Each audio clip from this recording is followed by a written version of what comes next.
You are sitting at your kitchen table, age 35. You just downloaded a brokerage app for the first time. Your hands are steady.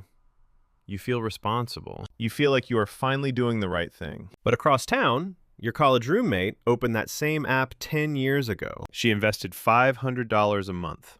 She never changed that number. She barely thought about it. And her balance just crossed what yours will take decades to reach. The difference between her account and yours is not talent. It is not income. It is not a single dramatic decision. It is 1 decade, 10 years, 120 monthly contributions she made that you did not. And the number that gap creates, $612,000, is not a typo. That is the cost of waiting. Not the contribution cost, the compounding cost. The invisible tax that time collects from everyone who says, not yet. This is the story of two people. Same salary range, same $500 a month, different starting ages. By the end, you will understand why the gap is not just mathematical. It is psychological, and it is permanent in ways no one warns you about. Hey, totally get it. 25 is young. You have time. Pay off your student loans first. Build an emergency fund. Get stable. The market will still be there when you are ready. That is Steve. He works in financial services. He is not lying. Every word he just said sounds completely reasonable. The problem is what Steve does not say. That waiting 10 years does not just delay your wealth by 10 years. It cuts it nearly in half. Meet Daniel, 25 years old, $62,000 a year. He has student loans. He has a car payment. He lives in a 2-bedroom apartment with a roommate he is tired of. He has $411 in his checking account after bills. I cannot invest $1,000 a month. I cannot invest $750. But I can do $500. I can do that today. He opens an account, sets up an automatic transfer, $500 every month. First of the month, before he sees it, before he can spend it. He does not wait until he feels ready. He does not wait until the market dips. Now meet Marcus, also 25, also $62,000 a year. Almost identical starting line. But Marcus has a plan. I will get serious about investing once I pay off my car. 18 months, tops. Then I am all in. I just need to get stable first. Honestly, that makes sense. You should not be investing while you are carrying that interest rate. Be smart about it. Diane is Marcus's girlfriend. She is not wrong either. That is the cruelest part of this story. Every individual decision Marcus and Diane make sounds defensible. The car, then the wedding fund, then the house down payment. Each one logical, each one correct in isolation, each one costing them compounding years they will never recover. Daniel turns 28. 3 years of contributions. He has not looked at his account balance in 4 months. He is too busy. His roommate moved out. He is paying more rent. He almost canceled the auto transfer twice. He did not. Rachel, I barely think about it. It just goes. I checked it once last year, and it looked okay. I figure I will care about it more in my 30s. Check it right now. Pull it up. Rachel is Daniel's partner. She reads fine print the way other people read novels. She found the expense ratio on his original fund choice, switched him to an index fund with a fraction of the cost. That one conversation, that one line of fine print changes the outcome by more than most people make in a year. Meanwhile, Marcus paid off the car. 18 months, exactly as planned. But then came the wedding. Not extravagant, just real. And real weddings cost real money.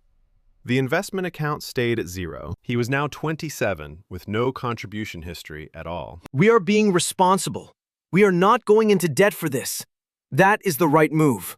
It is the right move, and it costs him 2 more years of compounding. He does not see that yet. Year 5 for Daniel. He is 30. Rachel is 31. They are renting a house now. The account has never been touched, never borrowed from. It has grown in ways that still do not feel real. I looked at the balance last night. I did not tell you because I wanted to say it out loud in the morning. It is not a huge number yet, but the curve is starting to bend. She is right. The early years of compounding are quiet. That is what makes them dangerous to skip. The growth does not feel dramatic at 28 or 29 or 30. It feels almost boring. That boredom is the mechanism. That boredom is exactly what Marcus interpreted as proof that waiting was fine. Marcus is 30 now. He and Diane just bought a house. They are proud. They should be proud. But the down payment took everything they had saved since the wedding. They are starting from zero again. He is finally ready to invest. 10 months into homeownership, the furnace breaks. We cannot start the investment account this month. We just cannot. We will start in the spring. Spring becomes summer. Summer becomes a promotion that changes their budget. They start. Finally. Age 32. 7 years after Daniel. $500 a month. Same amount. But they are 7 years behind a compounding curve that has no interest in waiting. This is the midpoint of the story. And this is where it gets strange. Because at 32, Marcus gets a market return year that surprises him. A strong year. His account jumps fast. And for the first time, the numbers feel exciting. I am actually up 30% this year. Daniel started earlier, but I am going faster right now. Maybe the timing was not so bad. For 1 year, on paper, Marcus's percentage return matches Daniel's. He is briefly, technically, ahead of where Daniel was at the same account age. He starts telling people the market timing worked out. He believes it. But the percentage is not the number that matters. The balance is. And Daniel's balance is still almost double his, because percentage returns apply to the base. And Daniel's base is twice as large. The strong year that felt like catching up was actually falling further behind in real dollars. That is the turn no one talks about. You can have better returns in a given year and still lose the gap war, because compounding is a multiplier. You need more time to multiply, not better years. Now here is what Steve never mentioned. And this is where the damage gets invisible. Every year, Daniel contributed starting at 25.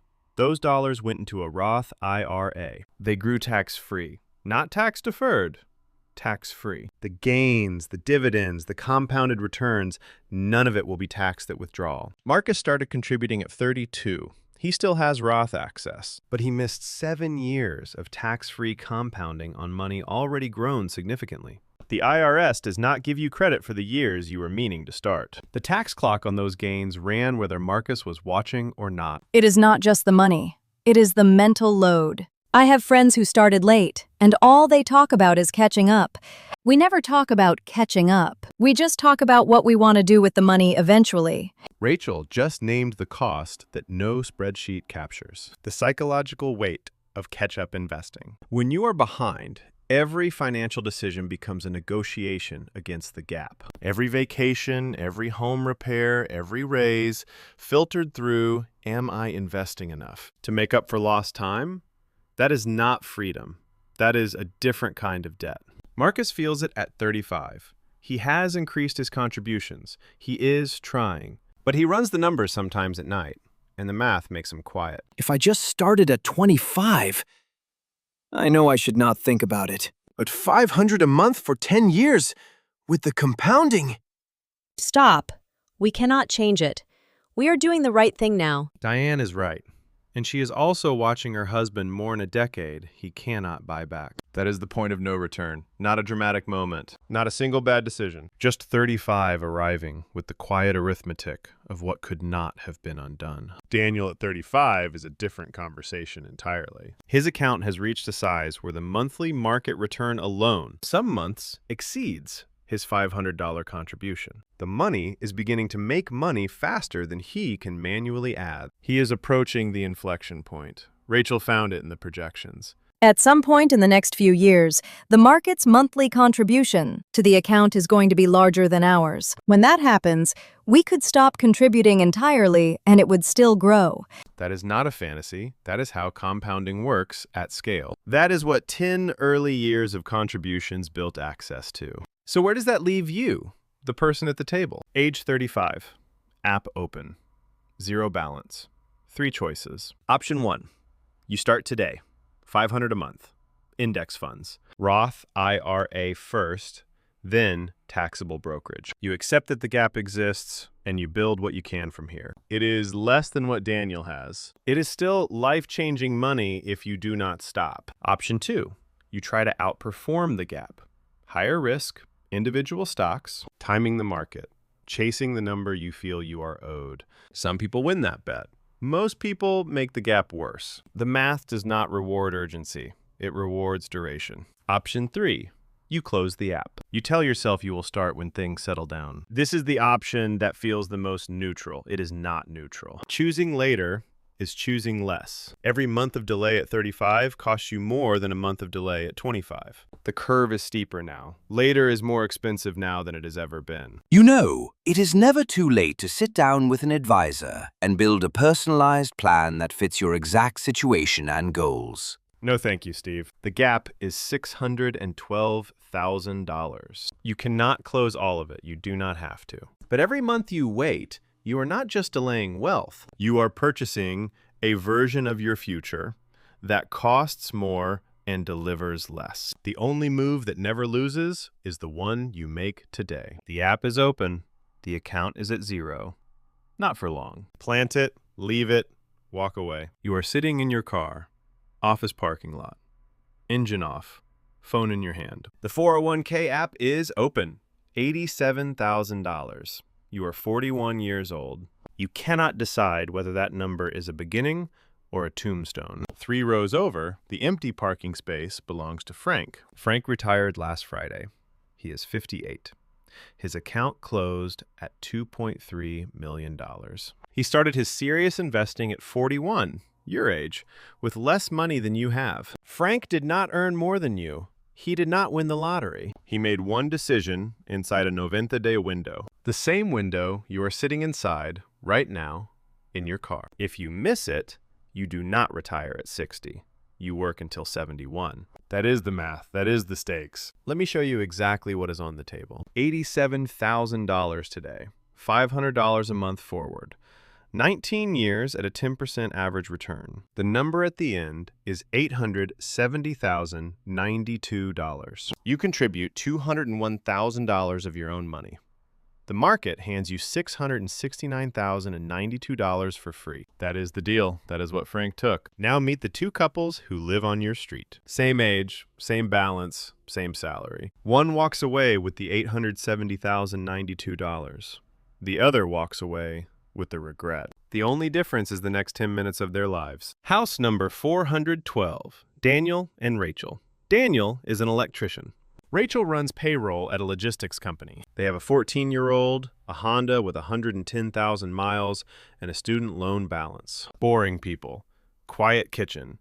Spreadsheet on the laptop. House number 418, Marcus and Diane. Marcus sells commercial insurance. Diane teaches 6th grade. 2 kids, a leased SUV. A kitchen Diane has been pinning on her phone for 3 years. Warm people. Full house. Loud Sundays. Both couples have $87,000 in retirement. Both couples are 41. Both couples get the same phone call this week. The call is from Steve. Hi, this is Steve from Your Plan Administrator. At age 41, you qualify for our new managed retirement portfolio. We handle the rebalancing, the tax optimization, the whole thing. The fee is just 1.25% annually. Most clients see it as the best decision they ever made. Steve sounds reasonable. Steve is reasonable. Steve is also not lying. What Steve does not say, that 1.25% fee applied across 19 years costs you $440,000. That is your opportunity cost. Almost half your future net worth. Vaporized. Quietly. 0.25% at a time. Steve, what is the expense ratio on the underlying funds inside the managed portfolio? That would be on top of the 1.25% advisory fee. So the total drag is closer to 1.6. Rachel just saved her family $445,000 in a sentence. She did not yell. She did not argue. She asked one question and waited. Steve, that sounds great. We are too busy to manage this ourselves. Sign us up. Honey, are you sure? It is a lot of money. Diane, it is 1.25%. That is barely anything. We are talking about a few $1,000s over our whole lives. A few $1,000. Marcus just signed a check for $445,084 and called it nothing. He is not stupid. He is busy. That is the entire scam. The fee sounds small because it is presented in percentages. The cost is enormous because compounding does not care about percentages. It cares about decades. Daniel and Rachel hang up on Steve. They open a low-cost index fund inside their existing 401k. They set the contribution at $500 a month. They close the laptop. They do not look at it again for a year. Marcus and Diane sign the managed account paperwork. Marcus feels relief. He has handed the problem to a professional. Diane feels uneasy, but does not know why. She makes dinner. Year 1. Path A balance climbs past $103,000. Path B climbs almost the same. The fee has not bitten yet. This is how the trap works. Year 1 looks identical. Marcus tells Diane he made the right call. Year 3. Daniel gets a $4,000 bonus. He drops the entire thing into the fund. Does not tell anyone. Does not celebrate. Across the street, Marcus uses his bonus for a down payment on a bass boat. The boat depreciates 22% before he finishes the loan paperwork. Year 5. Path A is sitting at roughly $158,000. Marcus calls Steve to ask why his account is not growing faster. Steve uses the word volatility. Steve uses the phrase staying the course. Steve does not mention the fees have already eaten $11,000 of growth. Marcus hangs up reassured. Diane is not in the room. Year 7. Diane wants the kitchen. The Pinterest kitchen. $38,000. She has been patient for 10 years. Marcus looks at the brokerage account, sees $215,000, and decides they can manage it. Diane, you have waited long enough. Let's just do it. It is only $38,000. We still have plenty for retirement. Are you sure we can afford it? Babe, we have over $200,000 saved. This is what the money is for. That $38,000, if it stayed invested at 10% for 12 more years, becomes $119,000. Marcus did not spend $38,000 on a kitchen. He spent $119,000 on a kitchen. Diane loves the kitchen. It is also the most expensive room any human has stood inside. Year 9, the halfway mark. Daniel and Rachel are pump deg years old. Their account just crossed $292,168. Daniel has not logged in for 6 months. Rachel checks once a quarter, smiles, closes the tab. Across the street, Marcus is staring at a screen. His balance is $231,000. He does not understand. He contributed the same amount. He earned the same salary. He lost 6 years of growth to a fee he never felt and a kitchen withdrawal. He blames the market. The market is not the problem. Year does. Marcus's daughter gets into a private college. Marcus pulls $52,000 from the retirement account.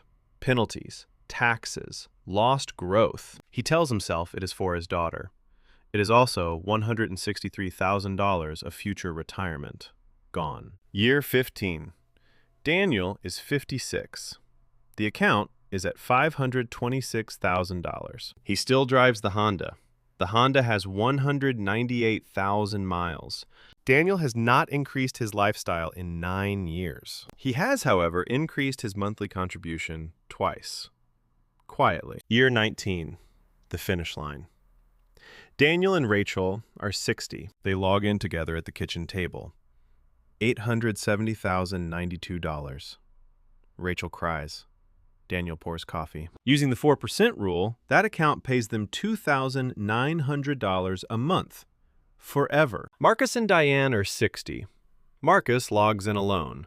$371,000. He does the math 3 times. He thought he was on the same track as Daniel. He was.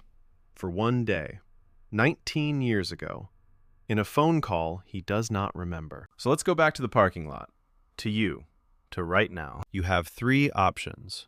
Option 1, do what Daniel did. Open the index fund this week. Set the auto contribution. Walk away for 19 years. End at $870,092. Option 2, do what Marcus did. Say yes to Steve. Pull money out twice. End at $371,000. Work until 71. maybe 73. Option 3, the cowardly option. Do nothing. Close this video. Tell yourself you will figure it out next month. Next month becomes next year.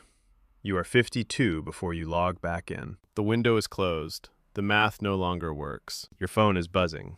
It is Steve. He has heard you have $87,000 sitting in cash inside the plan. Hi, just calling to walk you through our managed portfolio option. It is a no-brainer. No thanks, Steve. That is the whole sentence. You do not owe Steve a debate. You owe yourself $4,480,4 and you are not handing it over on a Tuesday. Here is the mantra. Memorize it. $87,000 today. $500 a month. 19 years. 10%. $870,092. $2,900 a month for life. One decision in a 90-day window. Frank is not smarter than you. Daniel is not luckier than you. Rachel did not inherit anything. They just refused to pay Steve. They refused to remodel the kitchen with retirement money. They refused to confuse a percentage with a price. You are still in the parking lot. The engine is still off. The app is still open. Octo, a sect meal $1, is not a balance. It is a seed. The next 90 days decide whether you plant it or hand it to a man named Steve. Start the car. Drive home. Open the laptop. Pick the index fund. Set the $500. Close the laptop. Do not log in again until you are 50. The number will say $292,168. Close it again. Wait 9 more years. The number will say $870,092, and Steve will not have touched $1 of it.